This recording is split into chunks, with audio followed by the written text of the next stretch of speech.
الرحمن الرحیم الحمد للہ رب العالمین والعاقبۃ للمتقین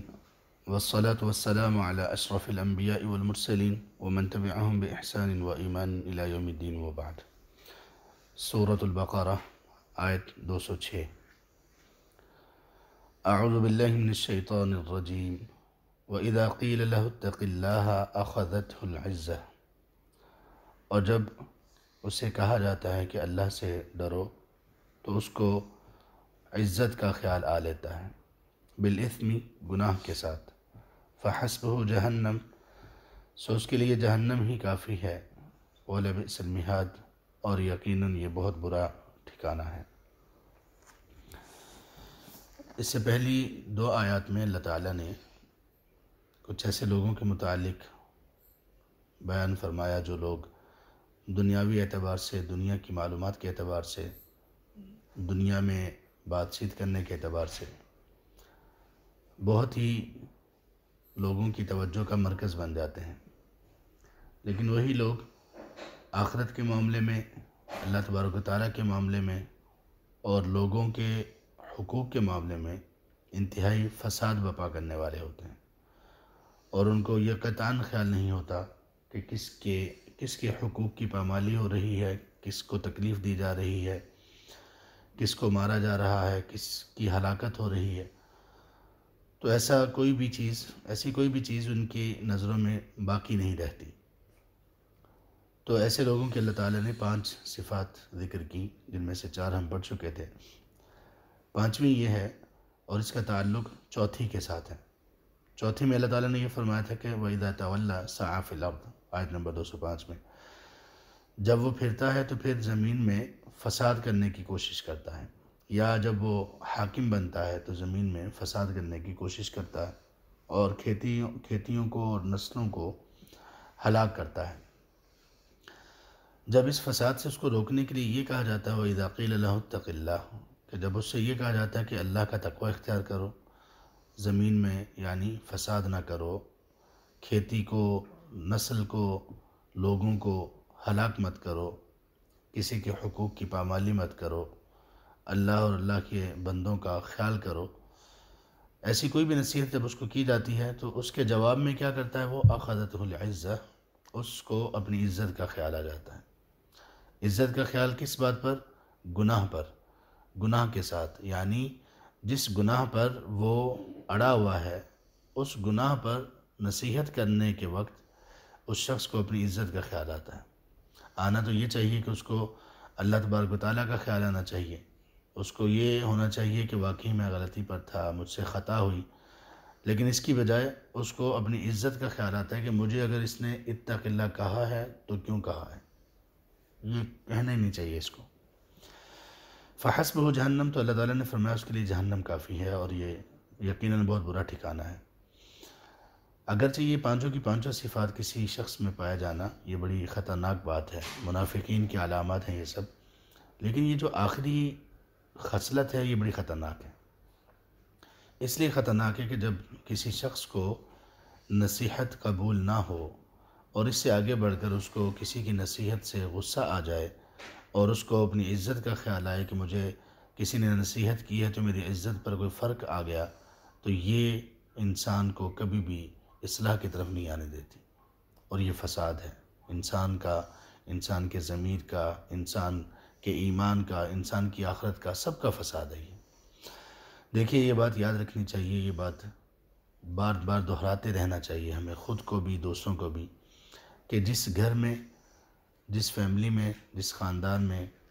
جس معاشرے میں اصلاح کا عمل ختم ہو جائے اس کی ہلاکت بہت قریب ہے۔ یعنی انہوں نے ڈوبنا شروع کر دیا، ابھی اللہ تبارک و تعالیٰ پر ہے کہ کتنی مہلت ان کو ملتی، اصلاح کا عمل ختم ہو جائے۔ گناہوں کا مسئلہ کوئی بڑا نہیں ہے، گناہ سے کوئی بھی شخص مبرہ نہیں ہے۔ گناہوں کے معاملے میں مومن کا رویہ یہ ہونا چاہیے کہ کبیرہ گناہوں سے بہت دور رہے، صغیرہ گناہوں پر اصرار نہ ہو، کبھی ہو گیا اللہ تعالیٰ سے معافی مانگ لے۔ لیکن اگر گناہ کسی سے ہوا اور پھر اس کے بعد اس کی اصلاح کر دی گئی، کوئی سمجھانے والا تھا، کوئی نصیحت کرنے والا تھا، اور اس نے اس نصیحت کو مان لیا، اپنی اصلاح کر لی، تو یہ گھرانہ، یہ لوگ اللہ تعالیٰ کو بڑے پسند ہیں۔ ان اللہ یحب التوابین، بلا شبہ اللہ تبارک و تعالیٰ ان لوگوں کو جو بار بار اور بہت زیادہ توبہ کرنے والے ہیں ان کو پسند کرتے ہیں۔ لیکن جب یہ عمل ہی ختم ہو جائے،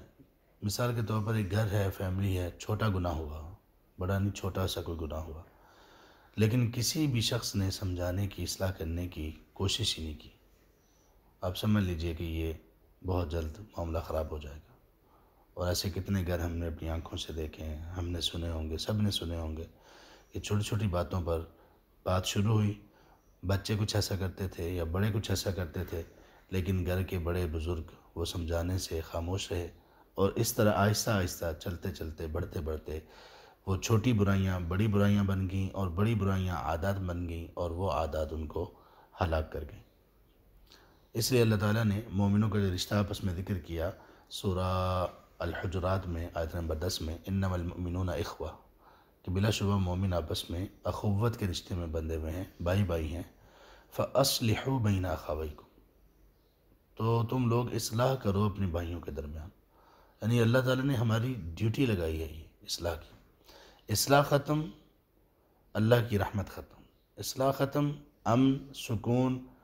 ختم، اصلاح ختم، نجات کی طرف جانے والا ہر راستہ ختم۔ اس لیے اللہ تعالیٰ نے یہاں پر یہ کہا کہ شخص کو جب یہ کہا گیا کہ اللہ سے ڈرو، تقوی اختیار کرو، یعنی جب اس کی اصلاح کی بات کی گئی تو اس کو اب اپنی عزت کا خیال آ گیا، اس کو یہ لگ رہا ہے کہ میری بے عزتی ہوگی۔ فحسبہ جہنم، کتنی بڑی بات ہے، اللہ تعالیٰ نے کہا کہ اس کو جہنم ہی کافی ہے، یعنی اس کا اور کوئی علاج نہیں ہے، جہنم اس کو کافی ہے، جس کو نصیحت پر بھی غصہ آ رہا ہے۔ نصیحت کرنے کے انداز کئی طرح سے ہو سکتے ہیں۔ نصیحت کو قبول نہ کرنے کے اسباب میں سے ایک سبب کبھی یہ ہوتا ہے کہ کوئی شخص جس کو نصیحت کی جاتی ہے وہ یہ کہتا ہے کہ مجھے نصیحت کا انداز آپ کا ٹھیک نہیں ہے، یا آپ کا نصیحت کرنے کا وقت ٹھیک نہیں ہے، یا نصیحت کرنے کے لیے جو آپ نے الفاظ استعمال کیے وہ ٹھیک نہیں ہے۔ ہاں یہ ہو سکتا ہے، نصیحت کرنے والے سے یہ کمی کوتاہی رہ سکتی ہے، لیکن مسئلہ یہ ہے کہ اصل جو میجر چیز ہے، جو مقصود ہے، وہ پورا ہوا یا نہیں ہوا۔ مثال کے طور پر نصیحت یہ ہے کہ یہ کام نہ کرو، اچھا اس نصیحت کو کنوے کرنے کے لیے انداز بھی اچھا ہونا چاہیے، وقت بھی اچھا ہونا چاہیے، اور الفاظ بھی اچھے ہونے چاہیے۔ ہم اگر اس کو تھوڑا سا اس کا انالیسس کریں، تھوڑا سا تجزیہ کریں، ہم کہتے ہیں کہ تم یہ گناہ نہ کرو، یہ غلطی نہ کرو، اس کو ہم دے دیتے ہیں 80 مارکس، 80 نمبر۔ انداز اچھا ہونا چاہیے، اس کو ہم دے دیتے ہیں 10 نمبر۔ موقع محل اور الفاظ اچھے ہونے چاہیے، اس کو 10 نمبر دے دیتے ہیں، یعنی 20 نمبر اس کے ہو گئے کہ انداز بھی اچھا ہونا چاہیے، موقع محل بھی اچھا ہونا چاہیے۔ تو باقی اصل بنیاد جو ہے وہ تو 80 نمبروں کی کھڑی ہے نا، موجود ہے۔ اگر اس 20 نمبر میں کوئی مسئلہ ہو جاتا ہے، اونچ نیچ ہو جاتی ہے، یہ 20 نمبر پورے نہیں ہو سکے، تو وہ 80 نمبر، وہ 80% جو آپ کا معاملہ جس میں بنیاد ہے وہ تو موجود ہے نا، تو پھر نصیحت کو قبول کرنا چاہیے۔ ہاں نصیحت کرنے والے کو یہ بات اپنی جگہ پر چاہیے کہ وہ نصیحت کا انداز اچھا اختیار کرے، یا جو انداز جس موقع پر بہترین مفید ثابت ہوتا ہے وہ اختیار کرے، لیکن جس کو نصیحت کی جا رہی ہے وہ یہ نہ کہے کہ ہاں مجھے اس موقع پر نصیحت کی گئی اس لیے میں نے قبول نہیں کرنی، مجھے اس انداز میں نصیحت کی گئی اس لیے میں نے قبول نہیں کرنا۔ یہ بڑی خطرناک بات ہے، انتہائی خطرناک بات ہے۔ اور پھر یہ بات بھی اپنی جگہ پر برقرار ہے، ایک حقیقت ہے کہ جب بچوں کو اپنے والدین کی باتیں بری لگنے لگیں، اور یا وہ لوگ جو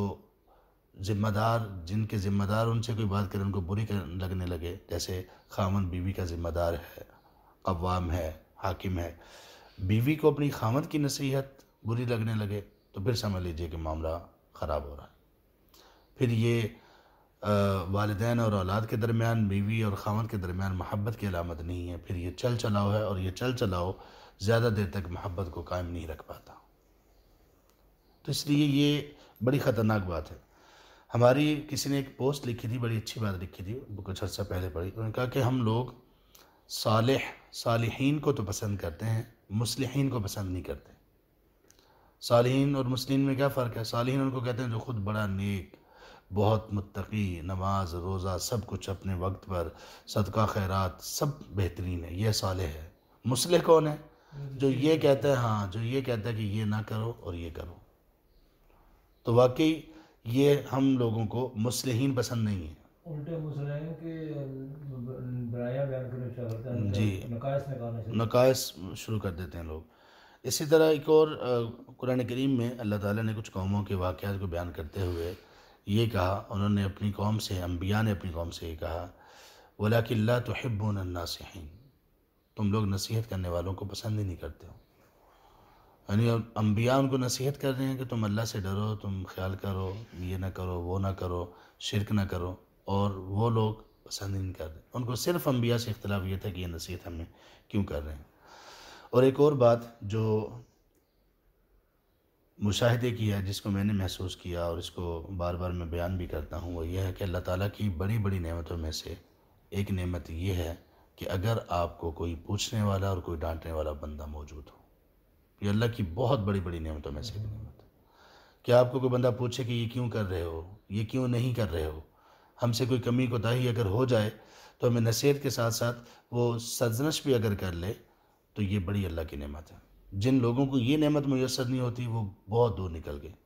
نمازی تھے، اچھے تھے، ٹھیک تھے، ان کے بڑے ان پر موجود تھے، ان کو پوچھنے والے، ان کو کہنے والے، ان کو ڈانٹنے والے، جب تک وہ تھے معاملات بڑے اچھے تھے۔ جب تک کوئی ایسا سر پہ نہیں رہا یا وہ کسی اور جگہ پر منتقل ہو گئے، کسی اور جگہ پر چلے گئے، اب کوئی پوچھنے والا نہیں ہے، اب نہ نمازیں ہیں، نہ تقویٰ ہے، نہ خیر ہے، اپنا بھی نقصان، آخرت کا بھی نقصان اور لوگوں کا بھی نقصان کر رہے ہیں۔